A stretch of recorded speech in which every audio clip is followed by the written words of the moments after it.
Corporation ആരോഗ്യ വിഭാഗം തൃശൂർ നഗരത്തിൽ നടത്തിയ പരിശോധനയിൽ പഴകിയ ഭക്ഷണ സാധനങ്ങൾ പിടിച്ചെടുത്ത ഹോട്ടലുകൾക്കെതിരെ നടപടിയെടുക്കാത്തതിൽ പ്രതിഷേധിച്ച് ബിജെപി LDF കൌൺസിലർമാരും പ്രതിഷേധ സമരം സംഘടിപ്പിച്ചു.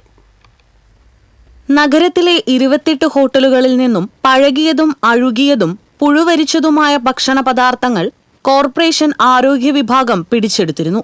എന്നാൽ ഈ സ്ഥാപനങ്ങൾക്കെതിരെ ശക്തമായ ശിക്ഷാ നടപടികൾ സ്വീകരിക്കാനോ ഹോട്ടലുകളുടെ പേര് വിവരങ്ങൾ വെളിപ്പെടുത്താനോ അധികൃതർ തയ്യാറായില്ല.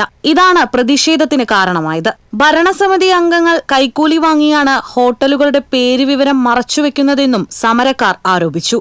ബിജെപി പാർലമെന്ററി പാർട്ടി നേതാവ് രഘുനാഥ് സി മേനോന്റെ നേതൃത്വത്തിൽ മേയറുടെ ചേംബറിനു മുന്നിലും കോർപ്പറേഷൻ പ്രതിപക്ഷ നേതാവ് TR ഹിരണിന്റെ നേതൃത്വത്തിൽ കോർപ്പറേഷൻ ഓഫീസ് കവാടത്തിലും കുത്തിയിരുന്നാണ് പ്രതിഷേധിച്ചത്. അതേസമയം പരിശോധനയുടെ ആദ്യപടിയെന്ന നിലയിൽ ഹോട്ടലുകൾക്ക് നോട്ടീസ് നൽകിയെന്നും തുടർന്നും പിഴവ് കണ്ടെത്തിയാൽ ഹോട്ടൽ അടച്ചുപൂട്ടലടക്കമുള്ള കർശന ശിക്ഷാ നടപടികൾ സ്വീകരിക്കുമെന്നും വരും ദിവസങ്ങളിലും കർശന പരിശോധന തുടരുമെന്നും മേയർ പറഞ്ഞു.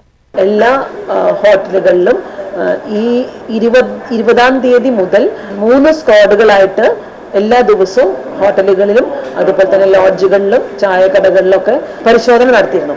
20ഓളം ഹോട്ടലുകൾക്ക് നമ്മൾ നോട്ടീസ് കൊടുത്തിട്ടുണ്ട്. പഴകിയ ഭക്ഷണം പിടിച്ചെടുത്തവർക്ക് നോട്ടീസ് കൊടുത്തിട്ടുണ്ട്. അവരോട് കൃത്യമായി മറുപടി തന്ന് പേരടയ്ക്കാനുള്ള നിർദ്ദേശമാണ് ആദ്യ നടപടിയായിട്ട് ഞങ്ങൾ എടുത്തിരിക്കുന്നത്.